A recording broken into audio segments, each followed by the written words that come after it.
Remember, there's some pretty important information here in the disclaimer. You might want to give the video a quick pause and read it. Oh, hey everybody, it's me, Sonic! Sonic the Hedgehog! Just here to remind you that if you haven't already, make sure to hit that like button. And for even more amazing customs, don't forget to subscribe to Wake Angel 2001! Because between you and me, they're way past cool!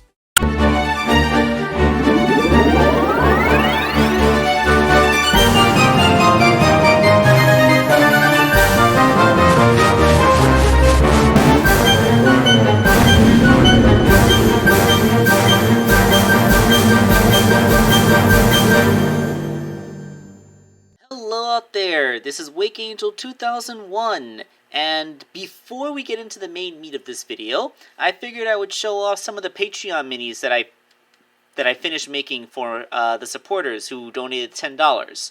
I guess we should start with the Lightning Wispon, as whether it's a minifigure or an accessory is kind of debatable, because there is a living creature inside of these things, and it even has eyes. But, you know, it's basically a sentient gun.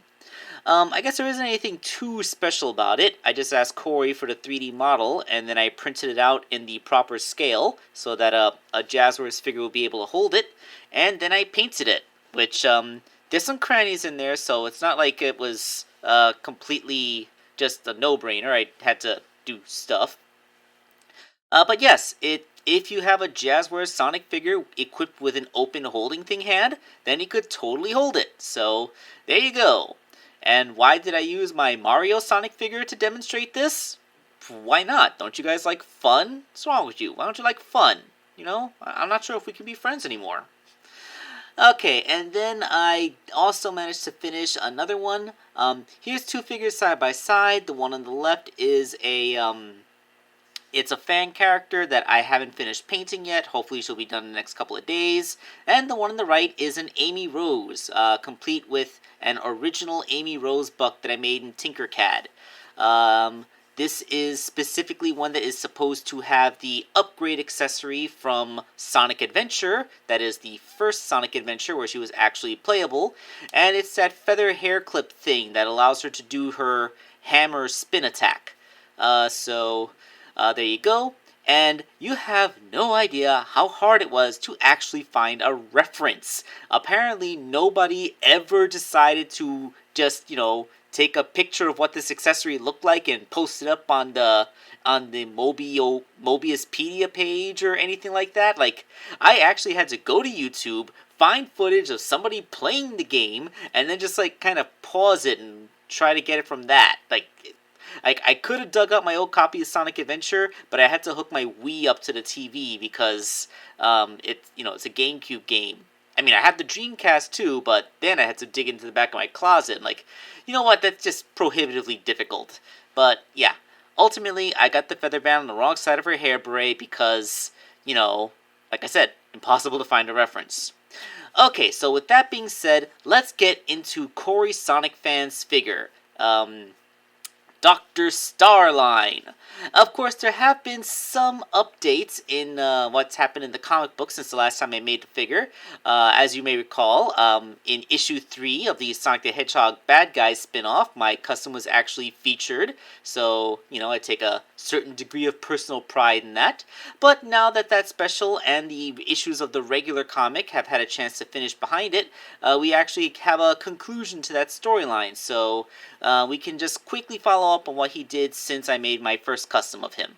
Okay, so I guess a quick 5-second summation of the bad guy storyline is that Dr. Starline broke all the second-tier bad guys out of prison. So Rough and Tumble, Mimic the Octopus, and most importantly Zavik, so he could set up his own little team where his full intention was to take over an Eggman base, disconnect it from the egg nets so that he wouldn't notice, and then basically betray everybody. The betrayal part probably wasn't the smartest idea, as literally everyone tried to kill him. Now, I get the feeling that Mimic would have killed him anyway, but the other guys actually were pretty on his side. Rough and Tumble seemed genuinely hurt when Starline betrayed them, and Zavik was surprisingly amicable with working with everybody. Like, I kind of figured that Zavik is some kind of barely contained chaotic evil character. After all, he has so far twice been shown to not give a crap about the state of the entire world, so long as he and his 5 friends are able to come out on top. But, you know, like when he actually admonished Starline himself for being unnecessarily cruel and short-sighted, which kind of made him exactly like Eggman. Like, I just kind of find it funny, like, this is a man, well, demon thing, that has twice tried to destroy, not conquer, destroy the entire world just so that he and his friends can stand over its ashes, and he's telling you that you're being needlessly cruel. You know, when somebody like that tells you something, you know you're the jerk. But fortunately, using his new weapon, well, I guess I could say, this is another thing that the comic book revived from the older video games. They brought out those power orbs from the Sonic Heroes game. Yeah, remember in Sonic Heroes how you had to collect these color-coded orbs, which could power up your characters, red for power, orange for flight, or yellow for flight, and blue for speed? Well, they were in the... Apparently, these are things that Dr. Eggman makes to enhance the powers of his badniks. And Starline stole a supply of them and used them to make power core boosters, which could enhance someone's natural abilities. They made Zavik and Tumble stronger. They made Rough faster. You know, all that kinds of stuff. What he didn't tell them, of course, was that he gave them sabotage versions of the weapons that would only work for a little while and then break down, whilst he made himself a super-powered permanent version that could use all 3 powers, which he calls the Tri-Core. That's something that replaced the warp topaz on the back of his hand. So now, whenever he wants, he can make himself super strong, super fast, or give himself flight powers, which I don't think it can literally make him fly like Superman, but I think it gives him incredible leaping ability. So ultimately, he managed to escape, and everything worked out. He did get what he wanted in the end, and I like his logo. It's like it kind of looks like a toothpaste with stars under it, but it's like his hair swoosh, and then it has a line of stars. And this is actually pretty cool because as the game apologist, another YouTuber, has mentioned, Starline is actually a reference to Knuckles Chaotix. Apparently, there's a glitch character called Wekidna, the White Echidna, which was the inspiration for Dr. Finitivus from the Archie comic.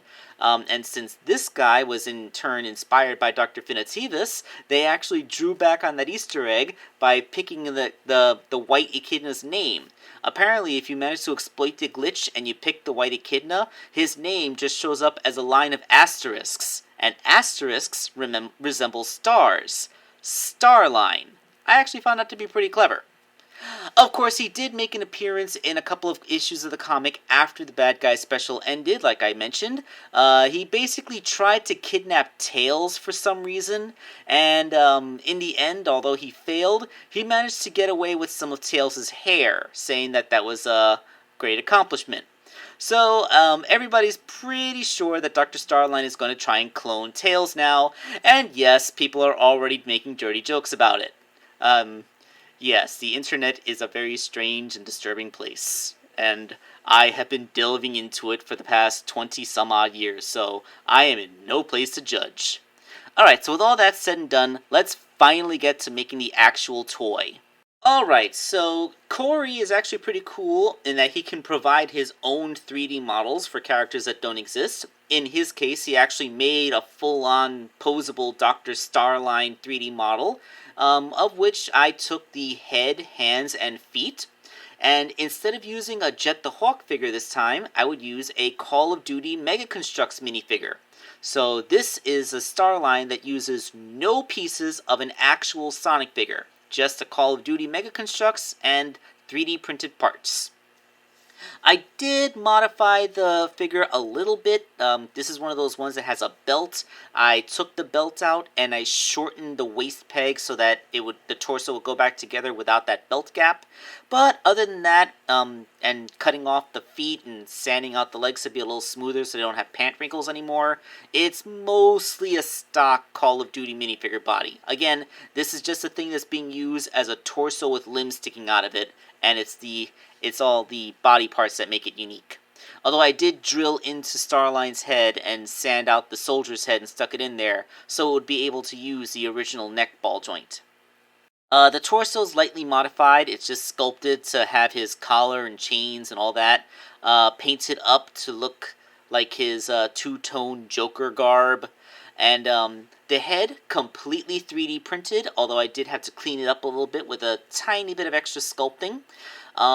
This time, the little glasses he wears aren't made out of sculpt. They're actually a piece of a plastic widget that came off of a figure that I used as a custom base a long time ago, and they just happened to be the right shape and size to make into his little tiny glasses, so I rolled with it. And just like last time, the shoes are printed off the 3D model and painted up. The only difference with the hands this time, aside from the fact that the right hand is 3D printed as well as the left hand, is that I painted the warp topaz on this one into the tricore colors. And if you're thinking, wow, that's a really tiny, intricate detail you painted on there, Wake Angel? Yes it is. I hope you're impressed, because that's actually really tough.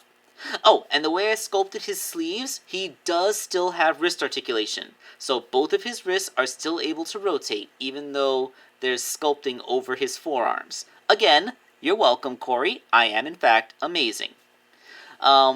So here is the Dr. Starline figure. I mean, I guess there really isn't too much that I should drag this out. It's all just this really cool Dr. Starline who's the same size and every bit as posable as the Jazzwares version.